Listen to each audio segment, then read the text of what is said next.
Dieu aussi. OK? Bon Père Céleste, on est vraiment reconnaissant pour ce jour que tu as créé, que tu nous accordes, pour ce beau soleil, pour cette belle célébration aujourd'hui. Et Seigneur, on te prie de bénir cette matinée, de bénir nos invités, de bénir les gens qu'on va rencontrer aujourd'hui. Ils vont venir par douzaines, peut-être par centaines, se promener sur le site ici, qu'ils puissent sentir l'amour du Seigneur parmi nous, qu'on puisse s'intéresser, servir les gens avec cœur, avec amour et dévouement. Qu'ils puissent avoir du bon temps ici, sur ces lieux de l'Église baptiste de Trois-Rivières, où la bonne nouvelle de Jésus-Christ est annoncée. Ce n'est pas un endroit où on fait de la religion, c'est un endroit où on veut cultiver notre relation avec Dieu. C'est un endroit où lorsque les gens sont ici, ça devient l'Église. Bénis, Seigneur, la prédication ce matin. Parle à nos cœurs. Bénis les professeurs, les aides qui prennent soin de nos enfants. Avec ce thème cette année, Seigneur, apprends-leur à te connaître et à t'aimer, à t'expérimenter. Que leurs professeurs puissent bien se préparer, que tu puisses bénir le sacrifice qu'ils font de prendre du temps pour se préparer. Que tu donnes aux enfants de la reconnaissance de voir des adultes qui bénévolement donnent de leur temps pour eux parce qu'ils sont importants. Parle à nos cœurs ce matin par ta parole. Puisses-tu bénir cette prédication, me remplir de ton esprit pour parler à nos cœurs, Seigneur, par toi et non de mes propres forces. On s'attend à toi, Seigneur, et on te prie dans le nom de ton Fils Jésus. Amen. Aussi, certains ont remarqué, Pasteur Benoît Lavergne qui est revenu de vacances. On est content que tu sois là, amen. Oui, vous pouvez applaudir, là. Et là, j'ai su, et certains l'ont entendu parler aussi avec beaucoup de joie. Vous viendrez vous confesser après, là. Mais certains ont entendu parler qu'il va y avoir une occasion où vous pourrez lancer des balles là, sur une cible et faire tomber les pasteurs dans une tank d'eau froide, là. Alors, ceux qui se sont réjouis, vous viendrez vous confesser après. On va recevoir chacune des confessions avec patience, prier pour vous, pour vos mauvaises pensées, de vous réjouir d'une telle chose. Mais ceux qui veulent le faire en faisant un don, alors là, vous serez bénis. Pas pour nous, on n'a pas besoin de vos dons. Le Seigneur s'occupe de nous, on est reconnaissant. Mais vous savez que les sous qui sont ramassés ici vont pour des œuvres de bienfaisance, hein? Pour, je pense, le bon citoyen, pour CAPED. Alors, tous les sous qui sont ramassés, ça va aller pour ça. Alors, faites un don si vous voulez avoir l'odieux de faire une telle chose. De grâce, il y en a qui se sacrifient, là, et qui s'effrètent, là. C'est de l'eau, le prix du sol, là, qui n'a pas été réchauffé par le soleil, là, puis qu'on va se geler après, là, tu sais. En tout cas, si vous sentez pas mal, là, vous prierez le Seigneur.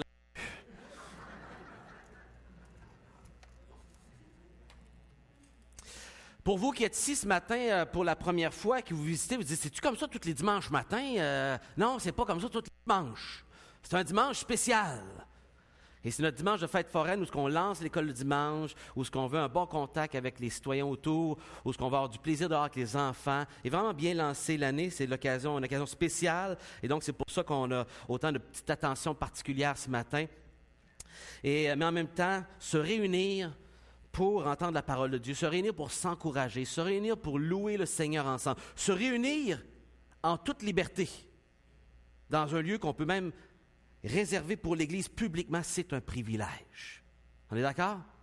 Beaucoup aujourd'hui vont se promener en cachette pour aller se cacher chez quelqu'un pour se réunir avec d'autres croyants au péril de leur vie. Et nous, on est libres. Remercions le Seigneur pour cela. C'est un privilège et chaque fois qu'on peut se réunir, c'est une joie, c'est un événement, c'est un privilège, cette assemblée de croyants ensemble. Donc, ceux qui sont nouveaux, on est content de vous accueillir aussi si c'est votre premier dimanche, même de la France, qui viennent étudier, et que le Seigneur vous fasse du bien parmi nous, que le Seigneur vous aide à trouver votre place parmi nous, où servir et être une source de bénédiction. Alors, on est dans le livre de 1 Thessaloniciens. Je vous invite à prendre vos Bibles, à aller dans le livre de 1 Thessaloniciens, où nous sommes dans une série de messages. Vive l'Église dans l'attente de Jésus. Qu'est-ce que c'est de vivre l'Église pratico-pratique, au quotidien, hebdomadairement, à la maison, au travail? Comment se vit l'Église, la vie chrétienne, si on est dans la perspective continuelle que le Seigneur peut venir n'importe quand? Vive l'Église dans l'attente du Seigneur. C'est le nom de notre série pendant le mois de septembre et octobre pour lancer cette année, où ce qu'on est en train de regarder dans le livre de 1 Thessaloniciens, cette lettre qui a été envoyée par Paul aux gens de Thessalonique. Et donc aujourd'hui, On va adresser ce troisième message, la motivation pour servir. Quelle devrait être et quelle est notre motivation pour servir? Mais juste avant, 2-3 minutes pour rétrospective. Il y a 2 semaines, on a commencé en regardant cette église et apprendre à connaître un peu l'histoire de cette église, où elle se situe, etc. Et de voir la santé de cette église qui portait 3 traits importants de santé dans une église, celle d'avoir de la foi, de l'amour et de l'espérance. Et on l'a vu dans les derniers 2 versets du chapitre, c'était un chapitre de 10 versets, comment se manifestait leur foi, leur amour et leur espérance dans des actions concrètes. C'était pas de la théorie, c'était pas du pelletage de nuages. Non, c'était des actions concrètes dans leur vie qui manifestaient que ces gens avaient la foi, qu'ils avaient l'amour et qu'ils avaient une espérance du retour du Seigneur. Et ça paraissait clairement, et c'est un témoignage qui se répandait un peu partout de cette église jeune, cette nouvelle église qui, wow! Ils sont en santé, ils vont vraiment bien. C'est des jeunes dans la foi, ils sont persécutés, mais ils vont bien et ils ont ces traits de santé spirituelle qu'on a étudiés il y a 2 semaines. La semaine dernière, on a regardé une attitude modèle et j'ai changé le titre pour une attitude évangélique. On a regardé cette conduite que Paul a eue parmi les gens de Thessalonique et comment son comportement parlait très fort et comment il prenait soin. On a vu les aptitudes et le côté très pastoral, doux, paternel et même maternel de Paul envers cette Église, on va repasser dans quelques instants. Alors, je vous rappelle où se trouve Thessalonique. On est en Grèce, dans le nord de la mer Égée, juste ici. Et donc, c'est une des églises ici que Paul a visité dans son 2e voyage. Beaucoup de vos Bibles ont dans le 67e livre de la Bible, le livre des maps. OK? C'est important, le livre des maps. Allez au bout de votre Bible, vous allez trouver souvent une map qui contient les voyages de Paul. Et c'est intéressant à suivre pour vous aider à apprécier toute la géographie du déplacement, que ces longs voyages de Paul qui ont duré des mois, parfois des années, qu'il a fait pour apporter la parole. Et vous voyez où il se situe. Et probablement, il était à quelque part ici, à Athènes ou Corinthe, lorsqu'il a écrit justement sa lettre à Thessalonique, à peine quelques mois après avoir rencontré cette église, alors qu'il prenait des nouvelles, qu'il avait envoyé quelqu'un qui a pris des nouvelles, etc., et qui voulait affermir leur foi. La semaine dernière, je vous rappelle, ces attitudes évangéliques, ces attitudes de l'Évangile que Paul a manifestées auprès de ces gens et qui a touché leur cœur, qui a fait du bien, ce cœur pastoral. Et donc, on avait vu 6 attitudes et 3 images qui nous aidaient à voir. Premièrement, être prêt à agoniser. Il a agonisé pour prêcher l'Évangile. Et le mot qu'on retrouve agoniser, en français, on le met dans la traduction, le mot combat. Combattu, agonisé pour eux. Sa motivation, c'était de plaire à Dieu. C'est pour ça qu'il ne mâchait pas ses mots, il a dit les vraies choses. Il voulait plaire à Dieu et non aux hommes. Et c'est pour ça aussi qu'il y a eu de la misère avec les gens localement. Les Juifs l'ont persécuté. Et là, on a vu une première image de bon intendant. Il était un bon intendant qui avait été mis à l'épreuve et Dieu lui avait confié l'Évangile parce que cet homme-là avait été mis à l'épreuve. Ensuite, il s'est rendu vulnérable pour apporter l'Évangile. Il a travaillé fort, il s'est montré faible. Il n'a pas été un boss au-dessus d'eux, un dominateur.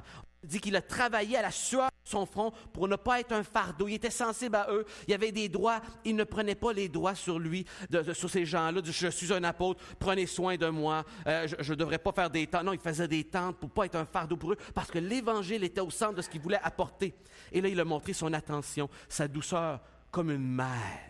Les 2 différents mots sont utilisés pour décrire cette douceur maternelle qu'il a eue auprès de ces gens qui étaient des bébés dans la foi, qu'on devait prendre soin et encourager. Et ça, vous savez, cet été, j'ai rencontré 2 personnes dans mes vacances, alors que j'étais au Camp Patmos et que je prêchais. 2 personnes sont venues me voir qui ont des parents dans la foi, dans l'Église. Une dame qui s'appelle Lise, que Fabien a conduit au Seigneur. Fabien, t'es où? Puis j'ai vu Fabien, j'ai dit « Hey Fabien, j'ai rencontré une de tes filles dans la foi. » Il dit « J'en ai une, tu ne peux pas en manquer. » Puis elle suit le Seigneur après 30 ans environ, et elle est plus âgée que lui. C'est sa fille dans la foi. Elle s'appelle Lise, je l'ai rencontrée, elle existe pour de vrai. J'y ai touché. Puis elle écoutait attentivement la parole de Dieu. Fabien le conduit au Seigneur, il a pris soin d'elle, il a montré les pas de la foi, et elle suit le Seigneur 30 quelques années plus tard. Ensuite, j'ai rencontré Charles. Charles qui est marié avec 2 enfants, dont un de ses fils travaillait au Camp Patmos. Et Charles a été conduit au Seigneur il y a 20 quelques années par Diane Poirier. Es-tu ici, Diane? Ou peut-être elle est dehors? À ta Saint... elle est en train d'évangéliser à Saint-Tite. C'est pas surprenant. Hein? Elle nous donne l'exemple. Amen? Elle est à Saint-Tite en train de porter l'Évangile parce qu'elle continue toujours à apporter l'Évangile, Diane, si vous la connaissez. Et Charles a sorti avec sa fille quand il était au cégep, il y a plus de 20 ans, puis il a parlé du Seigneur, il a connu le Seigneur, il a pris soin de lui comme un fils, et il a continué dans la vie, il a trouvé sa femme éventuellement, il a 2 enfants, et il sert le Seigneur à Sherbrooke. Paul, c'est ce qu'il a fait, il prenait soin des gens, il était leur papa, comme une mère, il prenait soin. De manière avec douceur. Mais non seulement ça, plus que ça, 3 belles qualités aussi qu'on retrouve chez lui, des attitudes chrétiennes dont l'aspect d'être irréprochable. Il s'est conduit comme un chrétien, vous allez voir au verset 10, 3 mots qui décrivent seulement le caractère chrétien qu'il avait devant eux. Et ensuite, on dit qu'il agit envers eux comme un père, un comportement paternel. Et 3 mots sont utilisés. Les papas, notez ce verset-là de votre Bible. Écrivez ce verset-là sur le mur, écrivez-le à quelque part dans votre Bible, faites un crayon, déchirez la page. Non, c'est une idée, là, mais c'est pas vraiment ça. Mais gardez ce petit verset-là à part, parce qu'il y a 3 mots pour qualifier le rôle de père. C'est vraiment instructif. Moi, je l'ai pris en note, j'ai étudié chaque mot, les différents mots qui sont utilisés pour décrire le travail d'un père. 3 mots. Je ne vous les dis pas, il faut que vous lisez dans la Bible, parce qu'il faut que vous regardez aussi la prédication, sinon. Mais prenez le temps de lire pour observer. Et donc, il avait ses attitudes évangéliques pour prendre soin. 3 motivations ce matin. Brièvement, ce matin, on va regarder quelques versets pour terminer ce chapitre, et on va regarder 3 motivations pour servir le Seigneur. Cet été, j'étais dans la lecture d'un livre. J'étais au Cap-Patmos et mon père venait juste de terminer ce livre-ci, qui s'appelle « De la grande noirceur à la révolution de l'Évangile ». Et en fait, ça passe à travers surtout la Révolution tranquille et les conversions qui sont passées à ce moment-là, mais l'histoire un peu du Québec aussi. C'est écrit par M. Keefe, qui était le premier pasteur avec qui j'ai servi. Il y a 20 ans, M. Keefe m'a engagé comme assistant pasteur à Montréal, et cet homme était rendu à 69 ans, il avait besoin d'un assistant, et il m'a invité à venir se joindre à lui. On n'était même pas mariés, moi puis Julie, et en 98, on l'a rejoint à l'Église d'Antique pour travailler avec lui. Et avant de mourir, il a travaillé sur 1000 pages de notes pour une biographie qu'il n'a pas pu publier, mais quelqu'un a pris son travail et a publié en résumé avec l'essentiel de ce qu'il considère le plus important, 300 pages d'histoire. Vraiment intéressant. Vraiment intéressant de lire cet homme-là qui était un joueur de hockey en 48, qui réussissait vraiment bien, 2 à 3 points à tous les matchs. Il était en Ontario. Il avait signé un contrat C avec les Rangers de New York, qui faisait partie des 6 équipes à l'époque. Et plusieurs des hommes qui étaient avec lui sur les lignes, la première ligne des équipes qu'il a côtoyées, qui étaient avec lui, sont des hommes qui ont fait 10 ans, 15 ans dans la Ligue nationale avec les différentes équipes de l'époque, mais entre autres avec Boston, avec Chicago, avec Toronto, évidemment, pour les gars de l'Ontario. C'était important de jouer pour Toronto. Hein? Et il raconte son histoire et il a été blessé, une poque à la tête, l'a vraiment magané, pas à peu près, il n'y avait pas de casse à l'époque. Hein? Et il a été arrêté avec un danger de mourir, une hémorragie cérébrale. Et le Seigneur a permis qu'il en ressorte indemne, mais Dieu à ce moment-là a parlé à son cœur, l'a amené à la conversion et a abandonné sa vie, lui qui réalisait qu'il n'était pas prêt à mourir. C'était en 1948. Et Ernest Keefe a donné sa vie à Dieu et le Seigneur lui a permis de revenir au jeu. Premier mois, c'était difficile. Son équipe l'a échangé à l'autre équipe. Et finalement, dans l'autre équipe, il est redevenu l'homme qu'il était. Il a terminé l'année en gagnant, en scorant même contre son équipe pour que son propre entraîneur traverse dans le vestiaire de l'autre équipe à la fin de la game pour le féliciter d'être revenu qui il était. Mais à ce moment-là, malgré qu'il avait un contrat, il a tout abandonné à ce moment-là pour aller à l'école biblique parce qu'il avait donné sa vie à Dieu et il avait décidé, je vais suivre où ce que tu veux aller, Seigneur. Et le Seigneur l'appelait à la mission. Il a découvert que c'était le Québec. Et à travers les années, il était des fois éprouvé sur ses motifs à travers les persécutions, les moments difficiles, les moments aussi de vaches maigres où il n'y avait pas un grand salaire. Et sa motivation d'être à l'œuvre de Dieu était mise à l'épreuve régulièrement. Et entre autres, en voyant des fois d'autres joueurs de hockey qui finalement, chrétiens, avaient continué dans le sport professionnel alors que lui, personne ne l'avait incité à ce niveau-là. Et il repassait de temps en temps au hockey. Voici ce qui motivait Ernest Keefe à continuer. Ce qui était son gaz, son fuel pour avancer. Et je vous lis ses paroles à lui. Après avoir rentré à la maison, il racontait à sa femme la conversion de M. Tellier, un homme âgé. Pour lui, voir les âmes venir à Dieu de conduire des âmes à connaître le pardon de Dieu, le salut en Jésus, était le but qu'il voulait marquer. Il dit ceci, « Je me suis dit, et c'est ses écritures à lui, aucun trophée, aucune réussite sportive ne se compare à la joie de conduire une âme à Jésus-Christ. » Et là, on parle de réussite. En particulier lorsqu'on assiste à son passage vers l'éternité, parce qu'il venait de voir M. Tellier professer la foi en Jésus, et en plus, il était mort sur son lit. Et il avait accompagné. J'étais heureux que Dieu m'a fait la grâce de me placer dans son équipe, parce qu'un joueur veut toujours trouver son équipe. Avec les autres missionnaires qui œuvraient au Québec. C'était ça qui le nourrissait. Et c'est ce que Paul nous dit ici. Sa nourriture, c'était de voir les âmes venir au Seigneur. On va lire ces quelques versets ensemble dans 1 Thessaloniciens chapitre 2 et versets 13 à 20. Nous remercions sans cesse Dieu pour une... excusez-moi, je le lisais dans Français court, je vais vous lire dans la version Tom. Voici pourquoi, de notre côté, nous rendons sans cesse grâce à Dieu quand vous avez reçu la parole de Dieu que nous vous faisions entendre. Vous l'avez accueillie, non comme une parole d'homme, mais comme celle qui était réellement la parole de Dieu, qui est aussi à l'œuvre en vous, les croyants.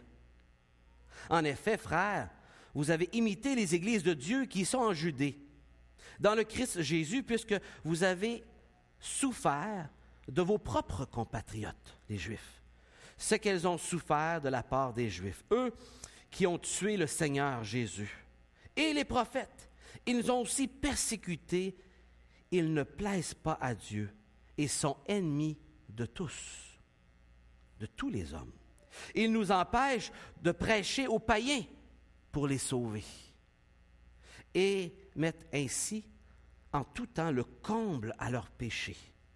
Mais la colère est tombée sur eux à la fin.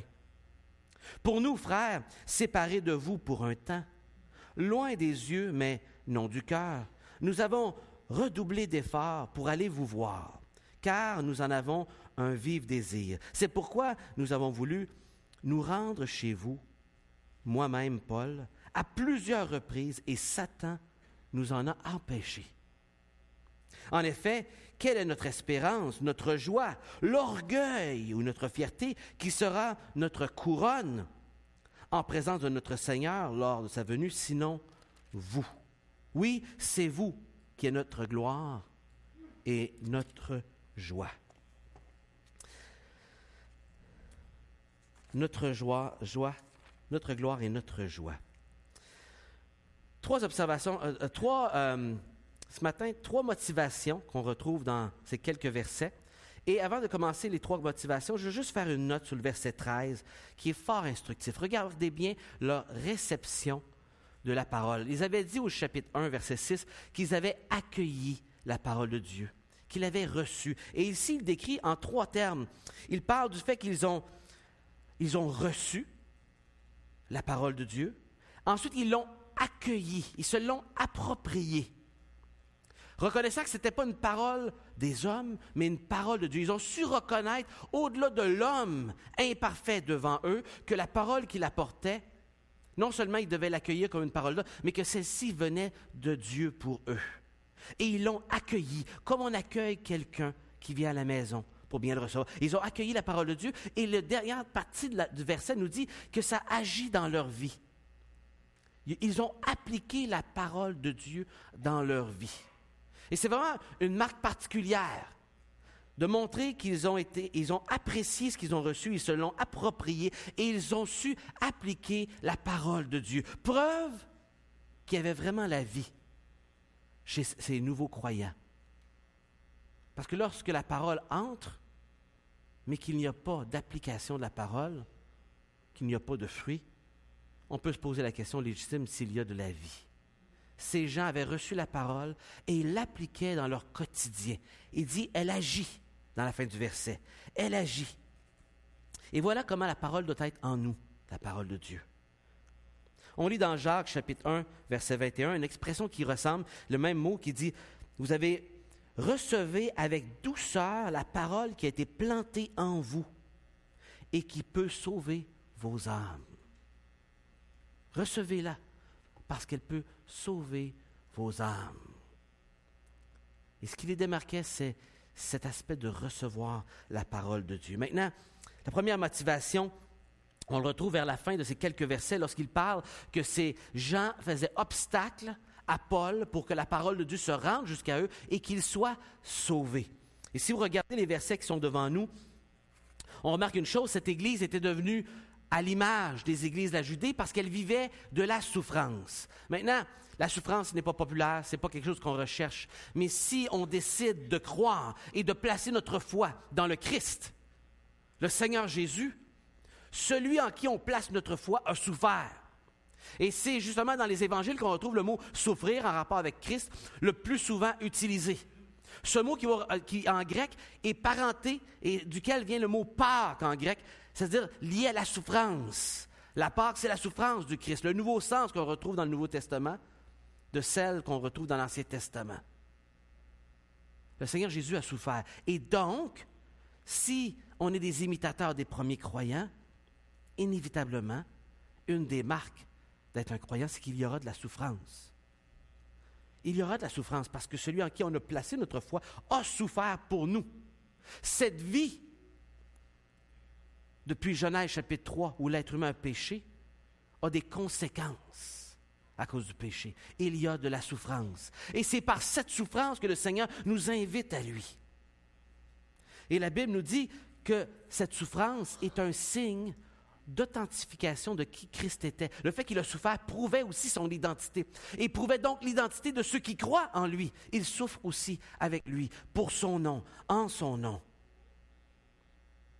Mais ce qui est réconfortant pour nous qui souffrons, c'est que le livre aux Hébreux nous dit ceci, que parce qu'il a souffert, chapitre 2, verset 18, notez-le, Hébreux, chapitre 2, verset 18, parce que lui a souffert, il comprend ce que nous vivons.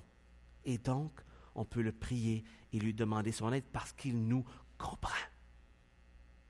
Le chapitre 2, verset 18 du livre aux Hébreux. Notez ce verset-là, un verset encourageant. Pourquoi on doit se tourner vers celui qui a souffert? Parce qu'il comprend mes souffrances et il peut m'épauler dans les souffrances que je vis au quotidien. Et donc, la souffrance était importante et on ne peut pas la minimiser ici en le voyant. C'est un signe que cette Église était réellement une Église vraie. Et on dit 5 choses sur les Juifs. Regardez bien au verset 15. Ces Juifs-là, c'est très négatif ce qu'on dit d'eux. Et certains ont même dit, c'est des paroles, on dirait, quasiment antisémites, mais pas du tout. Il fait un constat de comment ce peuple que Dieu avait aimé et pris soin et déposé la parole de la loi en eux, ce peuple chez qui Jésus va naître et être un premier témoin parmi les Juifs, ce peuple qui était choisi de Dieu et pourtant si loin de Dieu. Ils ont, on dit, tué le Seigneur Jésus. Ils ont tué les prophètes également. Et ils nous ont persécutés parce qu'ils apportent la nouvelle sur Jésus, celui qu'ils ont tué. Bien, ils persécutent ceux qui portent la parole. Et donc, ils avaient été persécutés à Thessalonique, à Philippe juste avant. Ils les ont poursuivis à Bérée, ils ont dû partir. C'est là où on retrouvait l'histoire de tantôt, le deuxième voyage. Ils ne les lâchaient pas. Et on le dit, c'est peut-être par jalousie de voir qu'il y a des gens qui croyaient. Leur motif était impur. Ils ne cherchaient pas la vérité tellement qu'ils étaient rendus loin et si éloignés dans la religion et la religiosité qu'ils ne pouvaient même pas reconnaître leur Messie. Si embourbés dans la religion et le faire, et non le être, qu'ils avaient perdu de vue la vérité, les bases de la foi et l'anticipation de reconnaître le Messie tant attendu. Vous savez, on peut tellement s'embourber dans de la religiosité qu'on en perd le cap complètement. Combien d'églises, à travers les siècles, depuis le Christ qui est venu sur terre, se sont embourbées dans de la religiosité et en ont perdu l'Évangile même. Et que c'est devenu que des actions, que des choses à faire, de l'apparence. On en a perdu le sens profond. Et on dit en plus, ils ne plaisent pas à Dieu. Quatrièmement. Cinquièmement, à tous les hommes, il s'oppose. Il s'oppose à tous les hommes. savez, c'est le peuple que Dieu avait béni avec la bénédiction d'Abraham pour être une bénédiction pour toutes les nations, et ils s'opposaient à tout le monde. Ils étaient le contraire de ce que Dieu les avait appelés à être, tellement qu'ils étaient loin de l'appel de Dieu. Ils n'étaient plus une bénédiction, ils s'objectaient à toute personne et maintenant empêchaient les gens de connaître le Christ. Ils faisaient tout pour que leurs contemporains évitent de croire dans ce Jésus crucifié par les Juifs à Jérusalem. Tellement qu'ils étaient loin. Tellement qu'ils étaient loin. Et même on dit qu'ils empêchent, et c'est la 6e chose, empêcher que les païens soient sauvés pour en finalement eux-mêmes récolter le jugement. Et c'est ce qu'on lit au verset 16. Jésus souligne combien les pharisiens étaient un obstacle au royaume de Dieu, de son propre vivant. Dans le chapitre 23, il mentionne qu'ils étaient devenus un problème pour que le peuple puisse venir à connaître Dieu. Jésus l'observait de son propre vivant. Ils empêchaient la proclamation de l'Évangile et en se faisant l'œuvre du salut. Mais qu'est-ce que je veux dire par l'œuvre du salut? Le mot ici, c'est le mot pour secourir, être délivré, ou encore conserver sain et sauf, tirer d'un danger.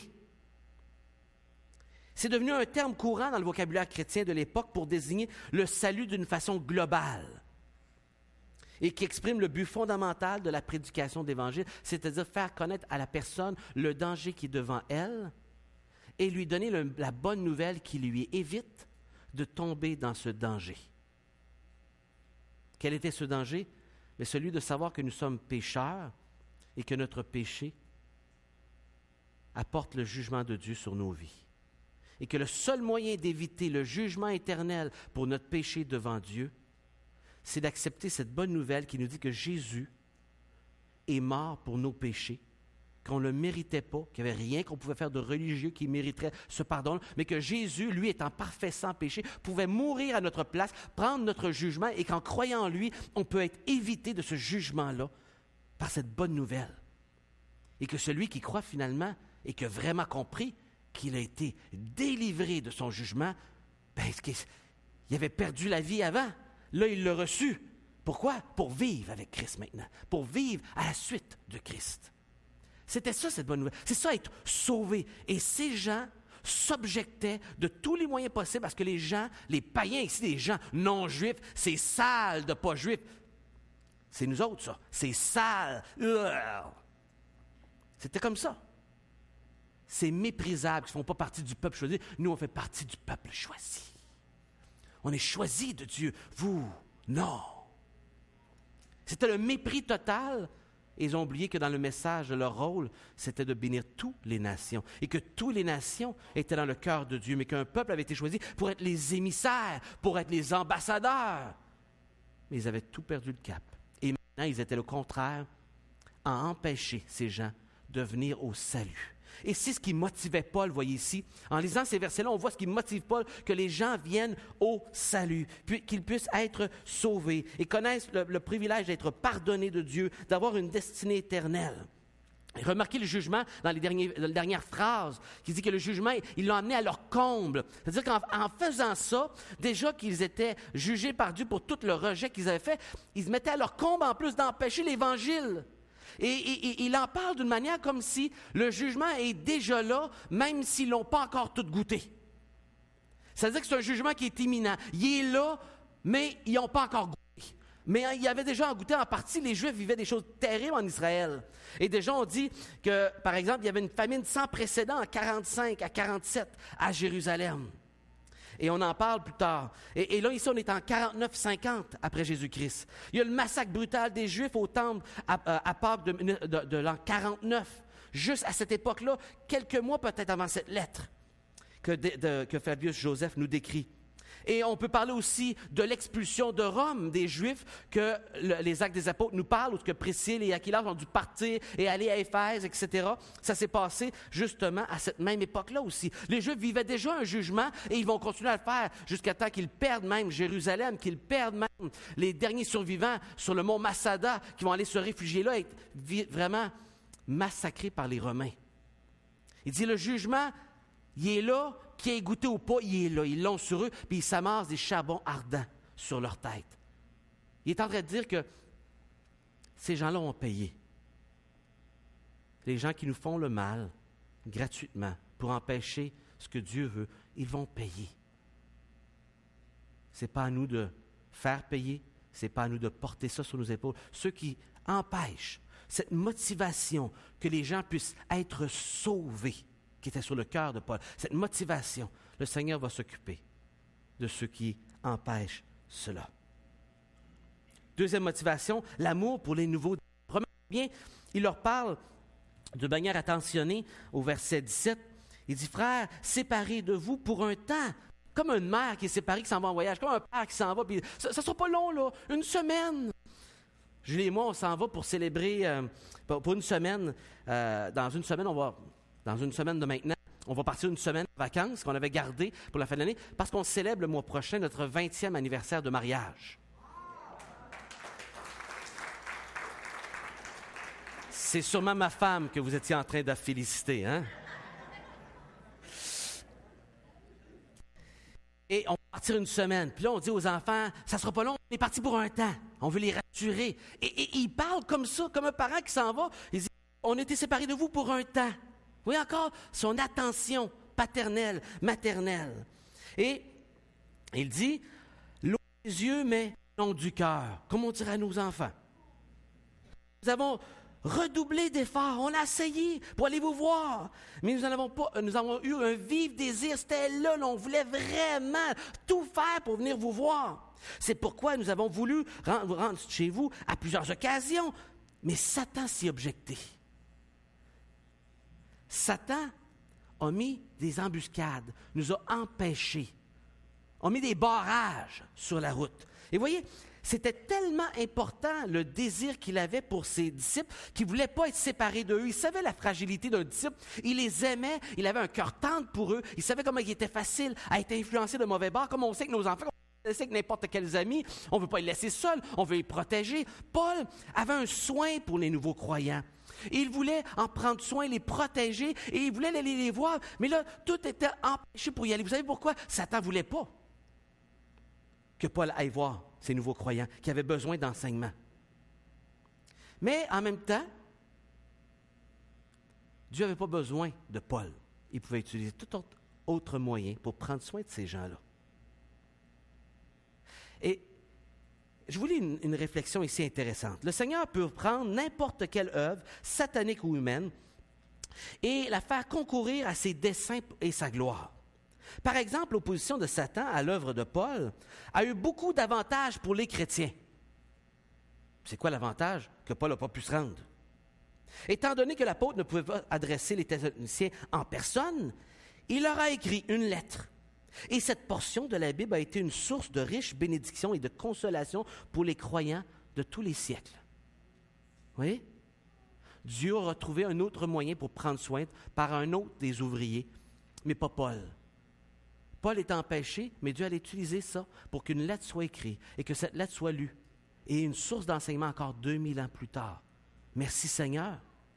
Merci Seigneur. Et ce n'est pas le seul endroit où ce que Paul parle du fait qu'il vit un blocage, un empêchement d'aller voir des nouveaux croyants, chose qu'il essayait de faire à chaque fois, dans la mesure du possible, ou d'envoyer un de ses coéquipiers pour prendre soin. Mais vous voyez, le Seigneur peut prendre des situations négatives et les tourner pour en faire du bien. Et ça rappelle les paroles, justement, de Joseph, lorsqu'il voit ses frères à la fin de sa vie, et qu'il dit, « Vous aviez médité de faire du mal, mais Dieu l'a changé en bien. » Même les attaques et les empêchements, les barrages que Satan veut mettre pour que vous puissiez faire le bien légitime de votre désir, qui est légitime, qui est honorable à Dieu, que Dieu empêche que ça...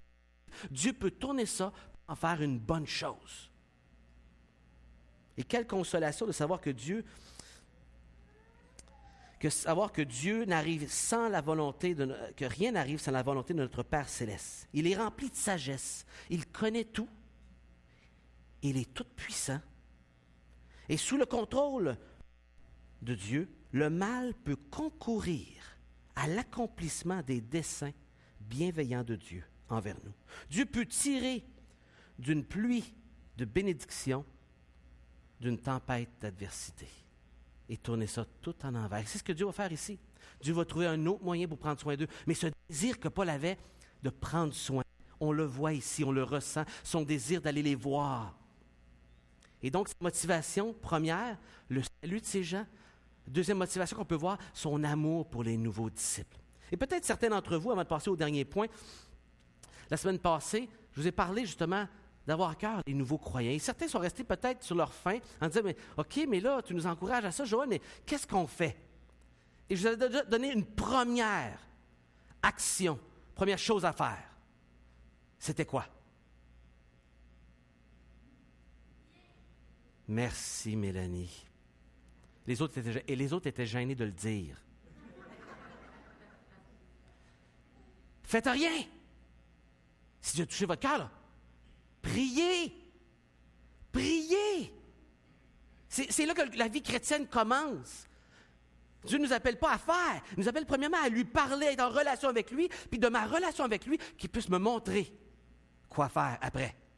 Et là, si Dieu a mis sur votre cœur, dit, OK, Seigneur, c'est vrai, je ne m'occupe pas vraiment de quelqu'un. Qui je pourrais... Par où est-ce que je commence? Comment? J'ai jamais fait ça. Là, il y a plein de questions qui viennent à votre tête. C'est correct. Il ne faut pas paniquer. Il ne faut pas se garocher d'un bord puis de l'autre. Parlez-en à Dieu de vos questions. Priez Dieu. Premièrement, priez Dieu. Deuxièmement, ça je n'en avais pas parlé, mais je vous donne un numéro 2 et un numéro 3 dans la prescription. OK? Comme une prescription de docteur. OK? On commence par la prière. Après ça, on en parle. Peut-être un des pasteurs. On en parle peut-être à votre leader de groupe maison. Vous en parlez à votre groupe maison. Que Dieu vous brasse là-dessus puis que vous priez le Seigneur de vous montrer qu'est-ce qu'il veut que vous fassiez avec ça. Parlez-en de ce que Dieu vous parle. Parlez à votre épouse, à votre époux, à un ami, à quelqu'un que Dieu vous a parlé et que vous cherchez un peu où est-ce qu'il veut me conduire. Qui tu voudrais que je prenne soin? Quand? Comment? Troisième étape. Peut-être vous dites, mais je ne sais pas quel outil utiliser. Peut-être là, vous. Il y en a qui ont déjà peut-être suivi un cours de maître et son disciple ou une formation de disciple quelconque. Ici, à l'Église, on utilise le disciple-là. À quelque part, dans un mois ou deux, je vais donner 2 heures de formation un vendredi soir pour ceux qui se disent, c'est quoi l'outil ici qu'on utilise à l'Église pour faire de la formation de disciple et comment qu'on l'utilise? Comment qu'on accompagne quelqu'un dans ses premiers pas, comme un papa, comme une maman, à faire ses premiers pas dans la foi, l'aider à grandir, comment qu'on l'enseigne, etc. C'est quoi l'outil qu'on utilise? Je vais faire ça dans une formation, un vendredi soir, dans le prochain mois ou deux, vous allez voir ça annoncé. Donc, 3 choses. On commence par prier. Deuxièmement, on en parle. Et troisièmement, si vous n'avez pas d'outils pour enseigner ou pour accompagner quelqu'un, il y a une formation qui va se donner dans un mois ou deux, le vendredi soir. Venez, s'il vous plaît, c'est en toute simplicité. On va être ici ensemble pendant que les jeunes font leur activité et on va prendre le temps de regarder ça ensemble. C'est bon? Alors, l'ennemi veut nous empêcher de voir au bien-être des disciples. L'ennemi va tout faire en son pouvoir pour qu'on ne prenne pas soin des nouveaux disciples. Et quand on veut faire le bien dans notre vie, qu'on a reçu la parole de Dieu, l'ennemi va tout faire pour t'occuper. L'ennemi va tout faire pour que tu vois toutes sortes d'obstacles, que tu n'es pas assez intelligent, tu n'as pas assez de connaissances, tu lis pas bien, tu communiques pas bien, tu n'es pas assez beau ou assez belle. Écoute, on en trouve des excuses. Et l'ennemi les sème, ces idées-là. Notre chair, pour les cultiver, pas de problème, on va en trouver des raisons. Et vous savez, si votre vie est douce et calme, qu'il n'y a pas de problème, que vous n'avez aucun combat spirituel, c'est là que vous devriez vous poser peut-être des questions. C'est pas normal d'être au front,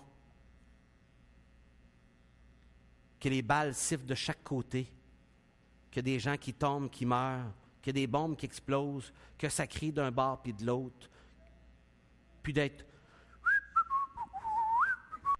La vie est belle. C'est pas normal. Peut-être que tu n'es pas sur un champ de bataille. Peut-être que tu te la coules douce 5 kilomètres en arrière du front et que tu ne fais rien. Et c'est pour ça que l'ennemi ne s'attaque pas à toi.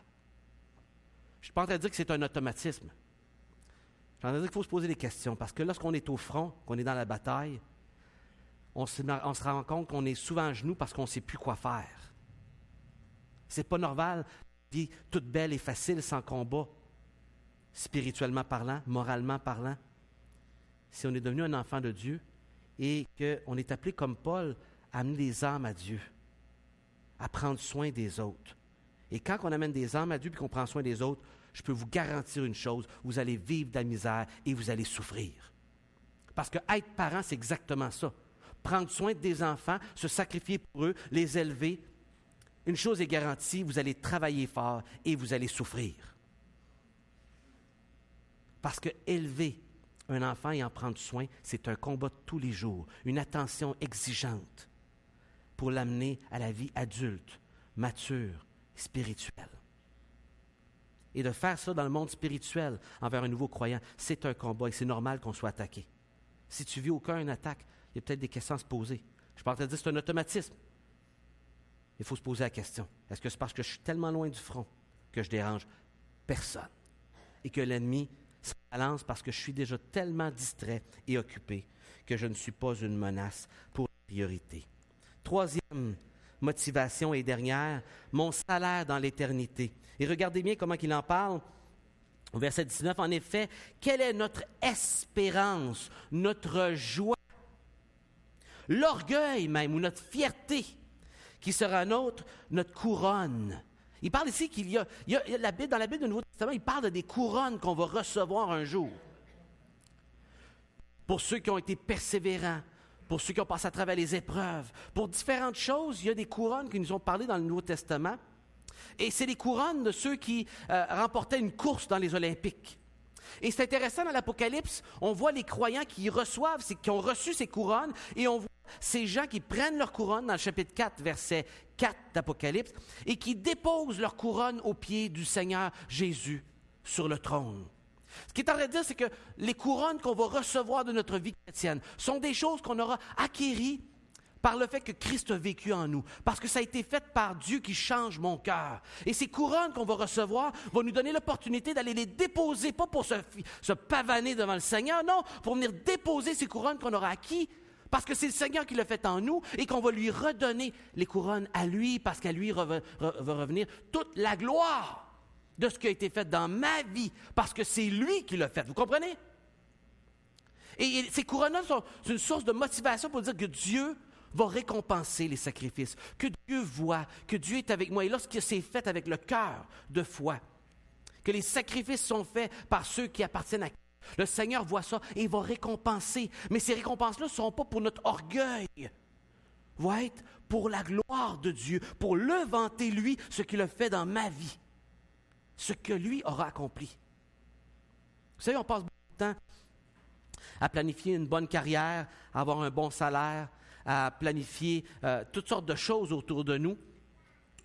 Et souvent, on planifie tellement pour l'avenir qu'on voit des gens autour de nous qui finalement bénéficient de rien de ce qu'ils ont planifié, parce qu'ils meurent avant d'en bénéficier. Ils ont planifié pour l'avenir, mais ils n'ont pas planifié à la bonne endroit. Et lorsqu'ils meurent, ils n'amènent rien de ce qu'ils ont construit.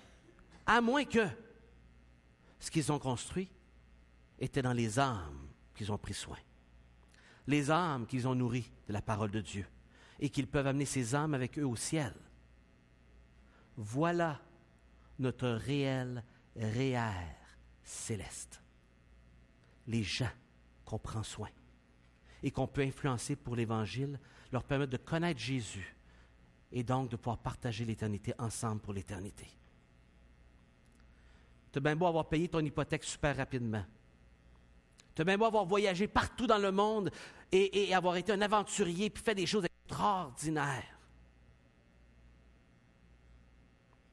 Tu as bien beau avoir fait des records, avoir eu des promotions à n'en plus finir, avoir des études et des diplômes incroyables. Si tu ne connais pas le Seigneur Jésus, devant Dieu, aucune de ces accomplissements va te procurer le ciel. Seulement le Seigneur dans ta vie qui a pardonné tes péchés et mes péchés vont nous donner l'entrée au ciel, d'être connus par lui parce qu'il a pardonné mes péchés, parce que j'ai cru en lui. Et seulement les choses que j'aurai investies dans la vie des gens qui vont aussi aller au ciel, parce que je n'amènerai pas mon char, je n'amènerai pas ma bonne situation financière, je n'amènerai pas mes dettes aussi, Dieu merci, mais ce n'est pas une raison de s'endetter. Hein? Est-ce que j'investis à la bonne endroit? Est-ce que c'est les âmes qui sont mon investissement ou les choses? Est-ce que je passe plus de temps à m'inquiéter de mes soucis financiers, des problèmes que j'ai, ou de mes relations, de ma relation avec Dieu, de ma relation avec les autres? Et ici, Paul, on le voit comme un père qui est soucieux de ces gens-là et que c'est eux qui vont être leur sujet de fierté, comme un père et une mère qui arrivent à la graduation de n'importe quelle graduation de leur enfant, puis là, ils prennent une photo avec eux autres. Hein? Tous les parents, ils font ça. On prend une photo avec notre enfant pour n'importe quelle graduation. Que ce soit la 6e année, secondaire 5, le cégep, l'université, le post-université, le baptême d'un enfant. Nommez-le, là. Parce qu'on est fiers des accomplissements de nos enfants. Et les accomplissements de nos enfants deviennent vraiment notre fierté. Parce qu'on s'est tellement investi en eux qu'on espère qu'ils vont réussir, qu'ils vont laisser une marque, mais surtout qu'ils vont réussir pour Dieu, évidemment. Et là, il est en train de dire que lui, il est comme ça aussi envers les nouveaux croyants. Sa fierté, c'est de leur voir faire des accomplissements pour Dieu, les voir être en train de faire les bons choix, les voir en train de vivre des sacrifices, les voir en train de souffrir, mais avoir la bonne attitude et de persévérer, de se tourner vers Dieu, de prendre soin des autres. C'était sa fierté. Il dit, vous êtes ma couronne.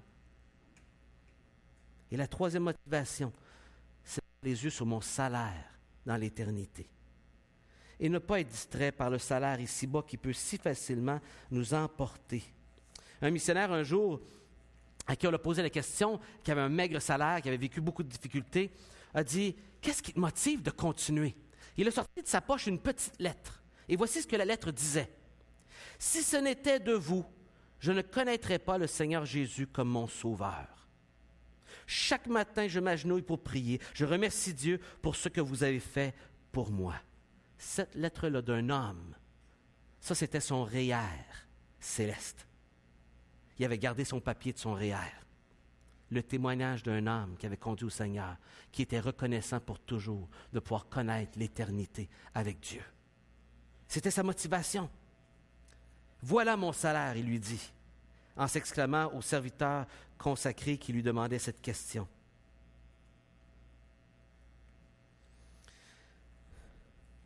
On lit dans 3 Jean 4, il dit « Je n'ai pas de plus grande joie que d'apprendre que mes enfants marchent dans la vérité. » Quel encouragement cela a dû être pour les Thessaloniciens, eux qui passaient des moments intenses de souffrance, de persécution. Certains étaient tentés même d'abandonner. Paul dit « Abandonnez pas, prenez les ressources que nous avons en Jésus, la parole de Dieu. Gardez votre motivation en regardant aux bons endroits, au salut des âmes, à aimer ses disciples et le salaire éternel. » Je termine ce matin avec une histoire. Dans le livre de M. Keefe, justement. Une histoire fort intéressante. M. Keefe, dans les années 50, est rentré dans une famille, la famille Ringuette. Et la famille Ringuette n'a pas reçu le Seigneur au tout début, mais une des filles, Gisèle, a posé des questions sur le purgatoire. Ça la chicotait bien de go. Et là, il a enseigné sur le purgatoire, il lui a parlé de cela, et je vous lis les quelques paroles qu'on dit à ce sujet de la part de M. Keefe. Elle dit « Le purgatoire existe-t-il? » J'ai répondu sans équivoque « Non, le purgatoire n'existe pas. » On est dans les années 50 ici. Toute la famille entend, les frères et les sœurs. Gisèle, une jeune adolescente, était assise dans un coin de la cuisine et m'écoutait avec attention. Elle a fait le commentaire suivant.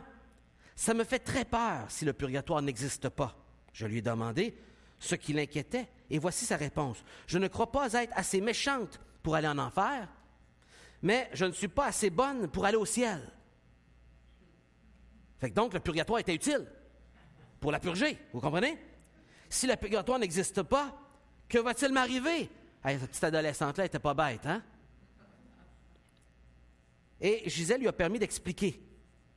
Et en dépit du bon déroulement de cette visite et des nombreuses autres qui ont suivi, aucun membre de la famille Ringuette n'a reçu le salut jusqu'au départ de M. Keefe en 67 pour venir à Trois-Rivières de cet endroit.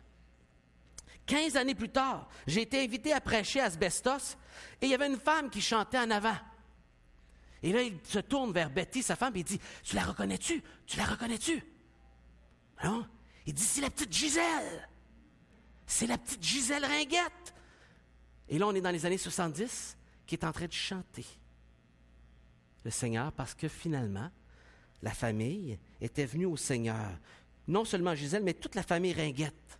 Pour cet homme dont, sur le coup, la réponse n'a pas été là, mais qui faisait chaque porte de cette ville d'asbestos, jour après jour, en amenant la bonne nouvelle de l'Évangile.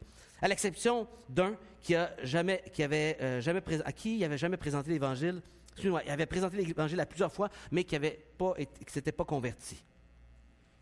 Et, chose intéressante, plusieurs années plus tard, une dame à qui M. Keefe avait donné le Nouveau Testament est atterrie par hasard comme voisine de Gisèle.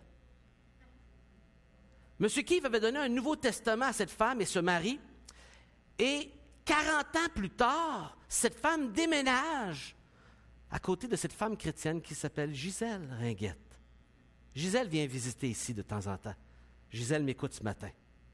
Elle écoute tous les messages ici, continuellement. Et quand elle vient ici, elle est un rayon de soleil. Elle est heureuse. Elle a la joie du Seigneur. Et donc, elle a pu parler à sa femme, à la femme du voisin. Et la femme lui dit, « J'étais tellement contente quand j'ai su que c'était une bâtisse qui était à côté de chez moi. » Elle dit, « Il y a 40 ans, il y a un homme de Dieu qui est venu cogner à ma porte, puis il y a un Nouveau Testament, et je lis le Nouveau Testament depuis ce temps-là. Un Nouveau Testament catholique, il distribuait des Nouveaux Testaments catholiques. Donc, comme ça, il y avait la bénédiction de pouvoir le lire. Parce qu'à cette époque-là, les catholiques n'avaient pas le droit de lire la Bible, vous savez. Hein? Dans les années 50, c'était proscrit. Alors, il donnait des Bibles catholiques, des Nouveaux Testaments catholiques pour qu'ils puissent le lire, parce que là, il y avait le sceau de l'évêque de Montréal. Et cette femme est venue au Seigneur. Et elle est décédée. Et un jour, le mari a raconté l'histoire de ce Nouveau Testament. Il dit, vous savez, ce Nouveau Testament-là, il y a une histoire. Il dit, on l'a reçu, mais à un moment donné, ma femme l'a perdu. Puis elle a cherché partout, elle cherchait le moyen de retrouver ce Nouveau Testament, puis elle était bien triste. Puis un jour, on a acheté une autre maison, puis on a enlevé les murs pour le rénover, et en ouvrant les murs, on a retrouvé le même Nouveau Testament, entre les murs.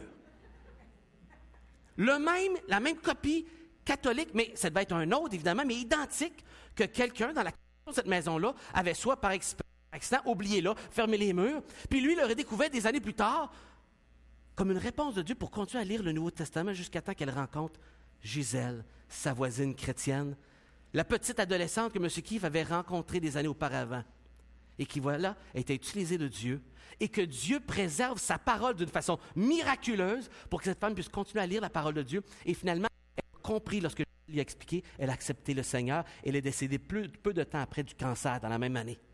Elle était mourante. J'ai eu l'occasion, et vous avez rencontré sa fille, Marie-Hélène, qui est venue ici. Ça a commencé avec un homme qui a amené un évangile, mais que personne n'a répondu ce jour-là. Mais la semence a été semée, et Dieu s'est occupé. Parce que la semence qui tourne dans la bonne terre, qu'est-ce qu'elle dit? Elle va 30 fois, 50 fois, 100 fois. En voilà un petit exemple. M. Keefe est venu ici en 67. Et qui est-ce qui l'a conduit au Seigneur ici en 67? Hein? Sylvain, tu le connais, le beau-père? Monsieur Julien, son beau-père. D'habitude, il serait là en arrière en train de... Je ne le fais pas aussi bien que... Il est probablement dehors en train de travailler, qui sait? Et M. Julien, qu'est-ce qu'il a fait après ça quand il a connu le Seigneur? Il a parlé au Angers en 69. Donc, tous les enfants des deux familles suivent le Seigneur encore aujourd'hui, 50 années plus tard. Est-ce que vous comprenez ce que je suis en train de vous partager ce matin? Quelle est votre motivation? Quel est votre salaire? Où est-ce qu'elle est votre amour? Paul nous donne un exemple ici. Il nous invite à le suivre. Prions ensemble, terminant. Seigneur, donne-nous ce cœur de Paul, ce cœur paternel, aimant, éternel, ce cœur d'intendant, éprouvé, à qui on a confié une tâche et qui s'est démontré fidèle et qui apporte ta parole. Que ce soit notre cas, Seigneur. Tu nous appelles tous à être des Paul. Ah, pas juste Paul, tous sommes appelés à ce même dévouement, l'abandon de soi-même, parce que tu t'es abandonné pour nous et que tu as donné un nouveau sens, le sens véritable à notre vie. Seigneur, mets cette semence d'amour pour les âmes, Seigneur. Mets cette semence d'amour, de dévouement sacrificiel. Seigneur, mets ce dévouement d'amour qui nous arrive à nous permettre de dire non à la domination et aux dieux autour de nous, le Dieu de l'argent, le Dieu de la réussite, les dieux de la connaissance, toutes sortes de dieux qui prennent ta place, Seigneur. Que toutes ces choses soient soumises, Seigneur, à ta volonté et à faire ce que toi tu veux en utilisant les choses, mais non en étant nous-mêmes utilisés par les choses. Seigneur, on est distrait. Tout autour de nous veut nous amener à bifurquer, à perdre notre temps, à devenir des gens qui sont 5 kilomètres en arrière du front puis qui se la coulent douce avec un petit café. Seigneur, pardonne-nous parce qu'on pêche si souvent contre toi en négligeant notre appel. Oh Seigneur, pardonne-nous parce qu'on oublie si souvent d'où on vient et où on s'en va. Et les gens passent à côté de nous et ils ont besoin d'amour. Et ils passent, et ils passent, et ils trépassent. Oh Seigneur, donne-nous cet amour, cette vision des âmes qui passent à côté de nous. Ils ont besoin de toi. Aide-nous, Seigneur, à aider toute personne à entrer en relation avec Jésus pour grandir, pour partager la foi et pour te servir. Nous te le demandons, Seigneur, dans le nom de ton Fils Jésus. Amen.